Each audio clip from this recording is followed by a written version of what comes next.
Vítam vás pri dnešnom videu. Dnes, ako ste si mohli všimnúť, tak tu máme snáď najkontroverznejšieho hostia, ktorý bol v celej histórii tohto kanálu hosťom v mojich videách, Líviu. Vítam ťa.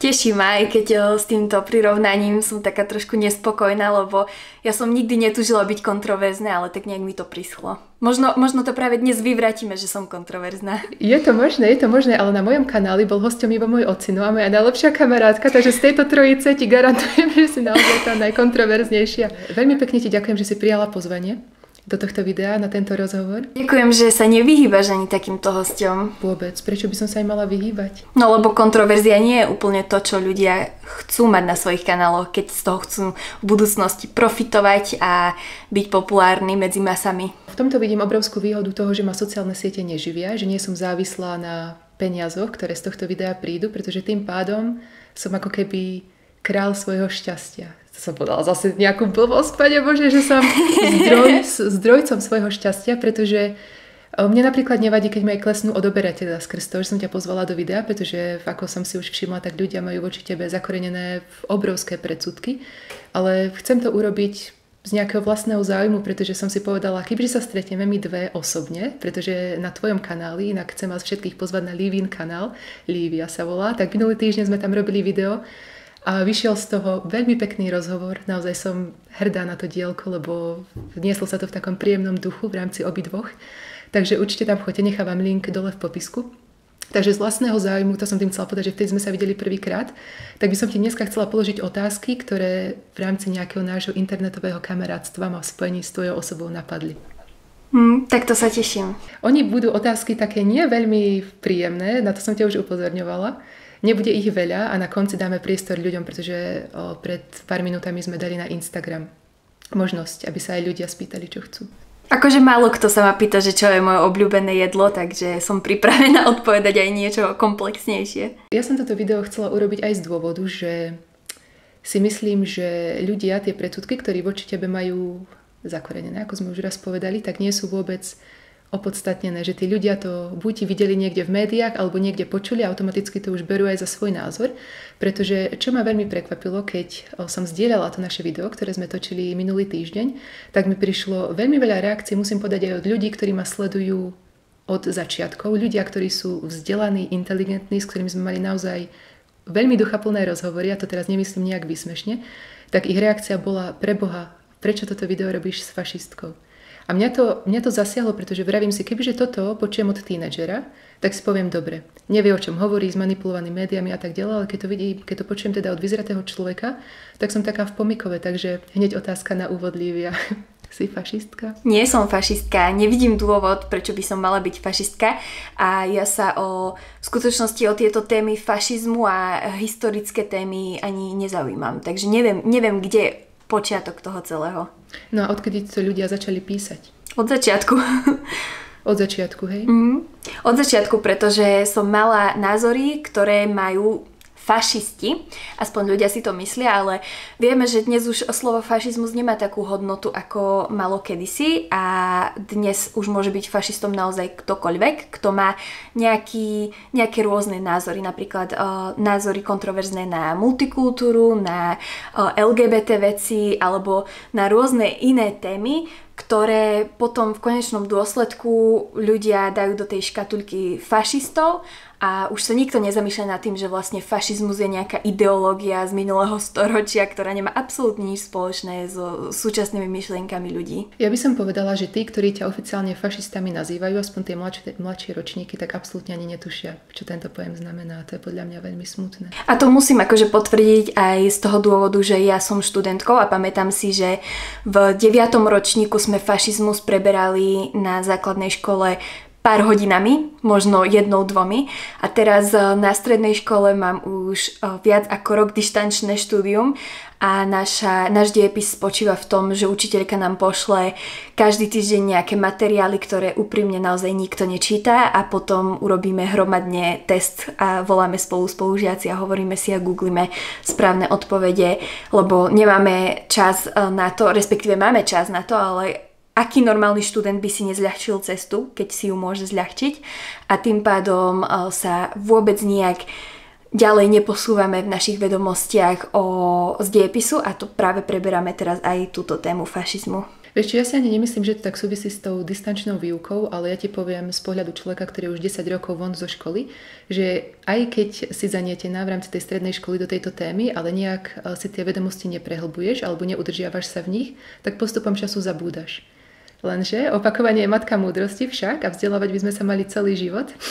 Takže možno, že pri tejto príležitosti si vy, ktorí ste Líviu niekedy takto nazvali, si aspoň môžete zadať do Google, čo to vôbec znamená, aby ste o tom mali prehľad, aby ste vedeli. Vieš, čo mi toto veľmi pripomenulo, keď deti išli hlásať na ten Pride, že existuje 51 pohlaví a ty sa ich spýtala, tak mi nejaké vymenujte a oni úplne ostali nemi.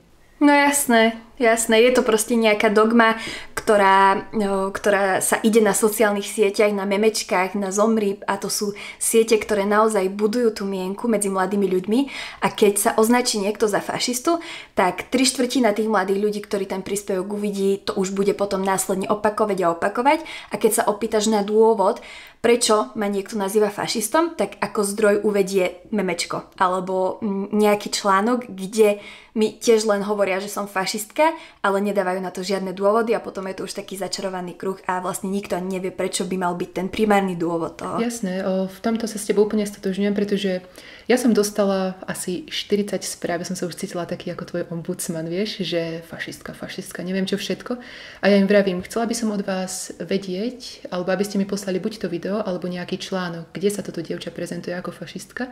A tí, ktorí buď mi neodpovedali, samozrejme, pretože nemali mi čo odpovedať, alebo mi potom poslali screenshoty nejakých bulvárnych denníkov. My nemôžeme brať bulvárne denníky ako nejaký relevantný zdroj. Pane Bože. Častokrát ani tie bulvárne články nenapíšu to, že som fašistka, ale napíšu to len nejak nepriamo do názvu, do nadpisu, lebo si to nemôžu dovoliť ma proste označiť za fašistku, pretože nie je na to žiaden relevantný dôvod a dôkaz a veľa ľudí si ani len ten bulvárny článok, ktorý trvá prečítať, že 2 minúty, si to neprečíta a prečíta si len nadpis, kde je to slovo fašistka a toto je ich zdroj. A nielen v týchto prípadoch, ale celkovo čítať bulvár a nie, že čítať bulvár, lebo to na nás vyskočí hocikedy a hocikde a veľmi sa tomu nevieme ubrániť, ale brať to ako relevantný zdroj niečoho a neoverovať si tie veci a hltať to a podporovať to nejak finančne, to mi príde naozaj veľká strata času a nepríde mi to správne, pretože bulvár je naozaj veľké svinstvo. Pri niektorých veciach vieme prijať fakt, že bulvárnym denníkom sa nedá veriť. Že proste je to taká obrovská nafúknutá bublina. Pri niečom to považujeme za automatické, že jednoducho toto je bulvár a ani sa nad tým nezamýšľame, ale niektoré veci, ktoré ten bulvár produkuje, tak berieme ako svätú pravdu a toto je bohužiaľ jeden z tých prípadov. Ale takto je to také ľudské, že vyberieme si to, čo sa nám hodí a to, čo sa nám páči a čo chceme považovať za pravdu. Ďalšou kvalitatívne zastúpenou pravdou, ktorú mi ľudia o tebe písali, je, že popieraš holokaust. A ja by som veľmi chcela, aby si sa k tomuto vyjadrila, pretože ja si pamätám, keď si to riešila u teba na Instagrame, pretože ja mám takú tendenciu, že keď niečo od niekiaľ počujem, čo mi nedáva na prvé počutie alebo na prvý pohľad zmysel, tak sa pýtam tej konkrétnej osoby. A viem, že keď som toto zahliadla, alebo zhliadla teda v médiách, tak som ti hneď chcela písať, ale vtedy si to práve už riešila na tom Instagrame, akurát, že nie všetci ľudia to videli, tak by som ťa chcela poprosiť, či by si to mohla vysvetliť ešte aj tu. Že ako toto celé vzniklo. Úprimne si ani nepamätám, že by som to riešila na Instagrame, lebo tam človek rieši toľko pseudokauz a toľko vecí, že jedným uchom dnu, druhým von. Ale ja som holokaust nikdy v živote nepopierala a príde mi to hlúpe a prídu mi hlúpi ľudia, ktorí ho popierajú, pretože niečo tak zdokumentované, ako je práve holokaust v histórii nemáme. Ale na druhej strane musím povedať, že ak niekto hovorí napríklad, že sa vyrábali zo Židov mydla a takéto veci, tak poviem, že to nie je pravda, ale ľudia si to nedokážu pochopiť a nedokážu si to spojiť, že ak ja vyvrátim nejakú lož o holokauste, tak to neznamená, že ja automaticky popieram holokaust, len je to udávanie vecí na pravú mieru a pri holokauste sa to deje veľmi často, pretože je to téma, ktorá je neskutočne citlivá pre našu spoločnosť a akokoľvek sa tam chytíte niečoho, tak vás označujú za popierača. Ale to nie je pravda. Myslím si, že by sme sa o všetkých historických udalostiach, a to práve aj o holokauste, mali rozprávať otvorene a ak už naozaj vidíme, že niektorí tí tvorcovia filmov o holokauste to trošku preháňajú a tí ľudia sledujú a čítajú napríklad beletriu, vymyslené knihy s motívom holokaustu alebo pozerajú nejaké filmy, ktoré nie sú reálne dokumentárne filmy a tým pádom majú skreslenú predstavu o tom, čo sa dialo počas holokaustu, tak potom to vnímajú veľmi citlivo a vnímajú to úplne inak, aká je realita. No a myslím si, že by sme sa mali o tom rozprávať otvorene, o tom, čo je pravda a čo nie je pravda. Nebrať to až tak veľmi citlivo, aj keď je to naozaj náročné, keďže ide o množstvo ľudských životov, ale nie je to téma, ktorej by som sa ja primárne venovala. Je mi to len pripisované a častokrát sa ma ľudia na to pýtajú. Neviem prečo. A ja osobne budem rada, ak sa ľudia budú rozprávať o holokauste, ak sa odborníci budú k tomuto vyjadrovať, ale nech to ide mimo mňa, lebo to proste nie je niečo, čomu sa ja chcem venovať, lebo si uvedomujem, že ak by som sa chcela tejto téme venovať, tak by som tomu musela obetovať naozaj roky štúdia. A jednoducho si nemyslím, že to je práve to odvetvie, ktoré ma teraz v súčasnosti zaujíma a chcem sa mu venovať v budúcnosti. Ja som si práve myslela, že tam bol ten problém, že vy ste v rámci ešte vtedy Kultúrblogu dali priestor nejakým mladým, nádeným spisovateľom, blogerom a tak ďalej a práve niekto sa prezentoval týmto spôsobom a oni to spojili s tebou. Áno, vieš čo, keď som ešte pôsobila v Kultúrblogu, tak my sme mali na stránke blog, kde sa mohol zaregistrovať ktokoľvek a mohol tam prispievať svoje blogy. No a prispel tam blogom aj Marian Magat. A ja musím povedať, že ja som sa síce k tomu vyjadrovala, ale ja som doteraz ten blog vlastne ani nečítala. Lebo tam išlo o tú podstatu, že pani relevantná redaktorka, moderátorka zo denníka SME Zuzana Kovačič-Hanzelová a aj s Veronikou Ostrihoňovou-Cifrovou, proste všetci tí, ktorí majú dokopy neskutočne veľký záber ľudí na sociálnych sieťach a práve kvôli tomu si ľudia možno myslia, že popieram holokaust, tak oni to zverejnili ako fakt, že Kultúrblog popiera holokaust. A oni to prepojili tak, pretože tam boli nejaké pochybnosti o tom Marianovi Magatovi a o tom, čo tam napísal a o jeho minulosti a tak, lebo on sa práve tejto téme venuje. A bolo to pod našou hlavičkou. Oni odfotili, akože urobili screenshot, že to bolo pod Kultúrblogom, aj keď to bolo v blogovacej sekcii a vydávali to ako názor Kultúrblogu. A pritom on ani nebol doteraz odsúdený napríklad za ten blog, že naozaj tam popieral holokaust, lebo veď to je trestné. A my sme to tým pádom tam nechali, lebo veď nebudeme vymazávať ľudí, veď práve o to nám išlo vytvoriť priestor ľuďom, ktorým inde vymazávajú tie blogy. No a to sa mi veľmi nepáčilo, pretože napríklad aj Zuzana Kovačič-Hanzelová, ktorá robí v Smečku, tak oni v Smečku majú blogovací priestor pre blogerov a v živote by mi nenapadlo takto hlúpo zavádzať a vydávať nejaké názory blogerov v blogovacích článkoch za názory Zuzany Kovačič-Hanzelovej. No a takto sme sa dostali k tomu, že popieram holokaust a toto robia novinári, ktorým máme veriť, ktorí robia predvolebné debaty a ktorí udávajú naozaj smer ľuďom. Veľmi zvláštne, že to prišlo od týchto dvoch žien práve, ako vravíš, jedna je novinárka, druhá je reportérka, alebo obidve pracujú v médiách a vedia, ako to funguje.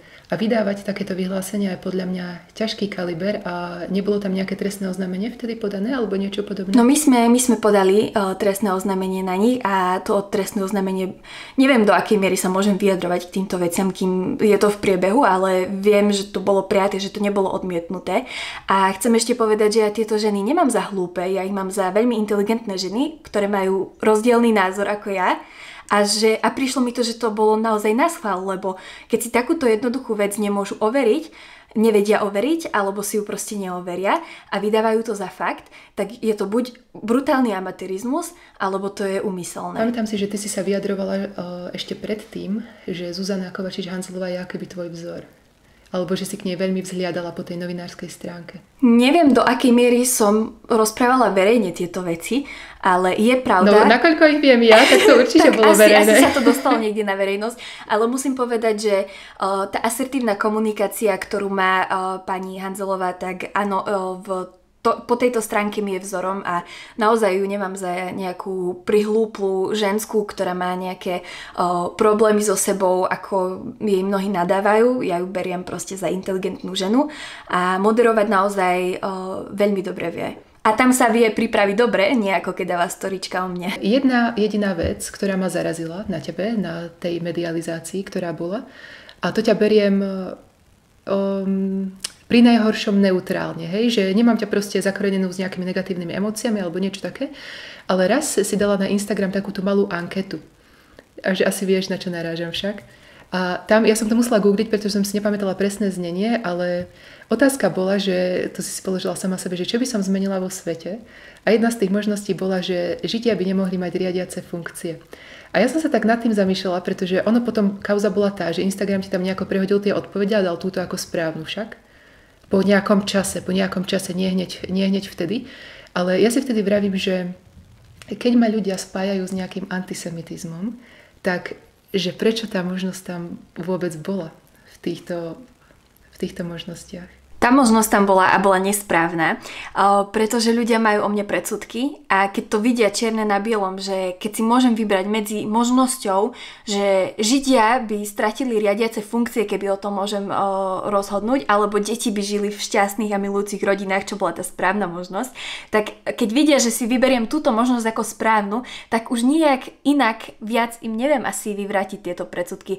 Ja sa snažím bojovať proti tomu a vyvracať tieto rôzne domnienky o mne práve takýmto spôsobom a neviem, ako inak viac priamo by som to mohla urobiť, tak preto. Vieš čo, ja ti poviem pravdu, že mňa táto možnosť ani nenapadla. Ja som to brala, že možná, že chceš to urobiť skrz nejakej medializácie, alebo že je to nejaká...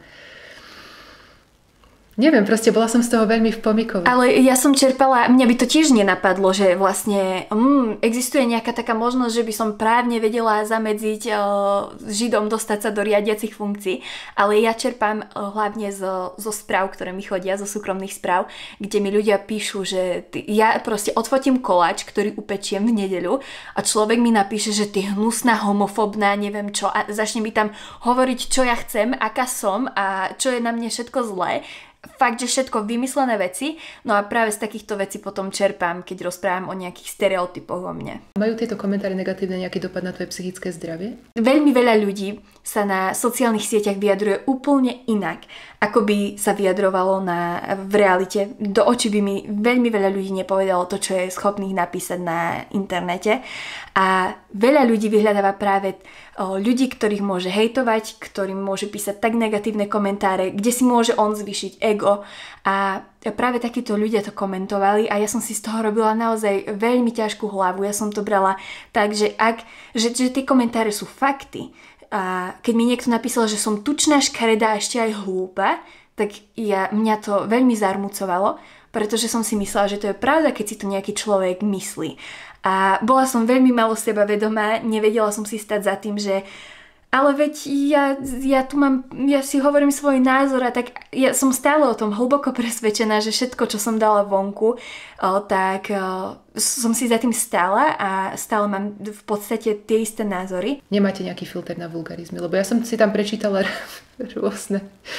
rôzne výtvory, ktoré tam ľudia popísali, ale čo ma veľmi zarazilo bolo, že ľudia sa často oháňajú na tolerantnosť. A čo je to tá tolerantnosť? Je to rešpektovanie cudzieho názoru alebo nejakého cudzieho postoja. Lenže ja nepochopím to, že ako je možné, že dospelý človek si vybíjal nejaké svoje frustrácie na 16-ročnom dieťati. Dúfam, že ti to nevadí, že ťa nazývam dieťa, alebo na 16-ročnom mladom človeku. Riešim to väčšinou iba na tom Instagrame pod mojimi fotkami.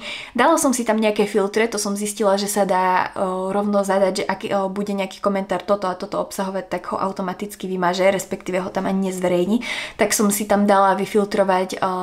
Veľa ľudí má potrebu mi poslať 10 komentárov pod akúkoľvek fotku LGBT vlajky alebo klaunov. Tak si vyfiltrovala LGBT vlajku? No, ja som ju asi nevyfiltrovala samú o sebe, ale akože ja nemám, vlastne mám proti LGBT vlajke niečo, lebo proste mi lezie na nervy že poprvé, že duha je zneužívaná na tieto účely, lebo duha je nádherná a nemôže za to. Je to veľmi zneužívané a celkovo mi to vadí a ktokoľvek, kto mi posiela tú duhovú vlajku pod moje fotky, tak je to logicky provokácia.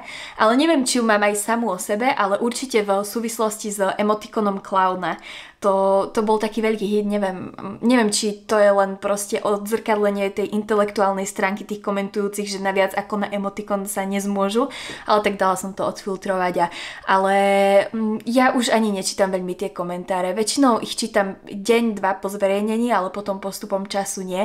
A všímam si, že tam mám brutálne veľa komentárov, že ľudia, ktorí majú 10-násobne viac sledovateľov na Instagrame, majú rovnaký počet komentárov ako ja. Takže ľudia ma veľmi radi komentujú a nedáva mi to nič už čítanie tých komentárov. Ak ma niekto chce nejakým spôsobom sa prihovoriť a chce mať so mnou nejakú konverzáciu, tak nech mi radšej píše do tých súkromných správ, ale medzi komentármi si to skôr nevšimnem ako všimnem. Kto je tvoja najobľúbenejšia osobnosť z tejto LGBT komunity? S kým máš najmenší problém?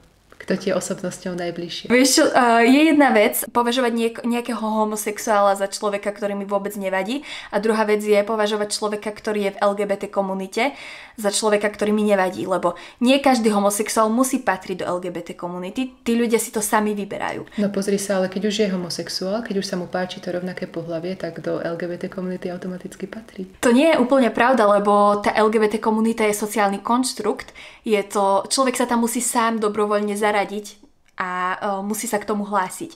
Ale existuje neskutočne veľa homosexuálov, ktorí sa dištancujú od týchto pride a vlajočiek a neviem čoho. To sme si mohli všimnúť aj na komentároch pod práve tými videami o pride, pretože veľa ľudí sa vyjadrilo, že oni v živote na pride nepôjdu, pretože to považujú za jednu maškarádu. A moja otázka je, že prečo by ľudia mali oslavovať svoju sexualitu nejakým pochodom, alebo prečo by sme vôbec tú sexualitu mali oslavovať. To je pravda, to je základná otázka, na ktorú nám ešte nikto nikdy nezodpovedal vlastne. Aby som ti odpovedala na tú otázku, tak asi neexistuje nikto, kto sa priamo hlási ku LGBT komunite, s kým by som nemala problém a kto mi najmenej vadí.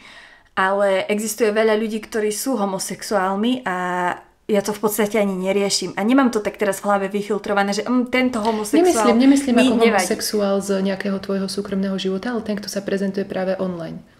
Pretože tam o sebe nejaký ten obraz musí urobiť. Veľmi silný homosexuál vizuálne. Volá sa Milo Yiannopoulos, britský politický komentátor.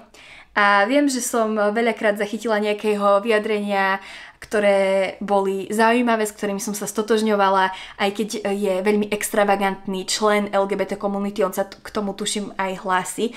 A tam táto stránka jeho mi vadí, ale inak je to človek, na ktorom som sa zabavila, tak mi teraz napadol. Ale neviem, že či to je práve ten človek, ktorého by som chcela povedať, keby som mala na to viac času, ale prvý, ktorý mi napadol. A prihli by sme sa na pár vašich otázok, pretože na začiatku tohto rozhovoru som sa vás pýtala cez Instagram, po čom vaše srdce túži vedieť. A prišli niektoré veľmi pekné otázky, ja schválne vyberiem tie, ktoré nie sú nejak urážlivé a ktoré majú hlavu a petu. Takže Lívia, si pripravená? Som, snaď. Aký máš názor na nahotu na sociálnych sieťach? Alebo nejaké odhalenejšie fotky? Ja si myslím, že veľa ľudí čaká odo mňa asi to, že to okamžite zavrhnem, ale je tu jedna kategória ľudí, pri ktorých to dokážem rešpektovať a rada sa pozriem, a to sú fitness ľudia. A viem, že niektorí ľudia si fakt zakladajú sociálne siete len na to, aby si tam ukazovali svoje zadky, ale keď vidím nejakých napríklad športovcov profesionálnych, ktorí chodia aj na súťaže a budujú to svoje telo, a ja som sa snažila to svoje telo tiež budovať vo fitku a viem, že to je dlhoročná práca a nie je to len o cvičení, je to o strave, a to už nám zachádza fakt, že do každého jedného dňa, do každej jednej hodiny toho dňa, a dokážem oceniť naozaj kvalitne vybudované telo, ktoré dobre vidno, keď je nahé.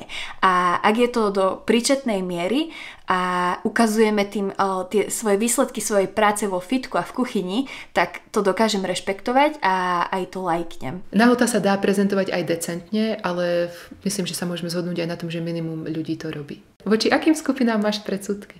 Ja mám predsudky asi voči každému a to nechcem, aby teraz znelo tak, že som proste plná predsudkov a nenávisti, ale uvedomujem si, že som človek a že ak mám nejaké informácie o hociakej kategórii ľudí alebo o nejakom konkrétnom človeku, tak proste mám predsudky, ale snažím sa proti ním bojovať a uvedomovať si to. A bojovať najlepšie proti predsudkom, proti zbytočným predsudkom je asi tak, že si to človek uvedomuje. A keď si to človek uvedomuje, tak si to vie nejak spracovať v hlave a oddeliť to od tej reality. Takže asi nemám nejakú kategóriu, voči ktorej mám viac predsudkov, proste mám predsudky voči každému. Tu nejaká slečna píše, že jej odoberáš šťastie zo života. Páne Bože. Prosím ťa, odkáž slečne, nech ťa nesleduje. Slečne, nesleduj ma, lebo ja tiež mám vo svojom živote ľudí, ktorí mi odoberajú šťastie, ale uvedomujem si, že je to moja voľba, že ich to nechám robiť. A ak je niekto pre mňa toxický, to znamená, že si ho odstránim zo svojho života a určite, ak je to na sociálnych sieťach, pretože tam utnúť kontakt s niekým je to najjednoduchšie, ako sa dá. Teraz je tu otázka na mňa, že Mimčín, nestretávaš sa s kritikou kvôli tomu, že máš dobré vzťahy s Líviou. Stretávam sa s kritikou od začiatku, pretože my sa už internetovo kamarátime od Prideu košického a to je koľko, vyše roka však? No, áno, rok a pol. S kritikou sa teda stretávam, ale nemám absolútne žiadnu výčitku skrz toho, že mám s tebou dobré vzťahy, práve naopak. A ja si to veľmi vážim, lebo existuje veľa ľudí, ktorí majú voči mne predsudky a aj keď so mnou súhlasia, tak so mnou súhlasia v súkromí. Minule mi prišla aj správa od známeho slovenského influencera s desiatkami tisíc followerov, ktorý si ale vytvoril súkromný účet a nechcel prezradiť, kto to je, pretože sa bojí, že by to vyšlo nejak na verejnosť a že by mu to zničilo kariéru. Ďakujem ti veľmi pekne, Lívia, že si prijala pozvanie ku mne do videa. Bolo mi cťou s tebou diskutovať. Veľmi rada som v videách iných známych slovenských youtuberov.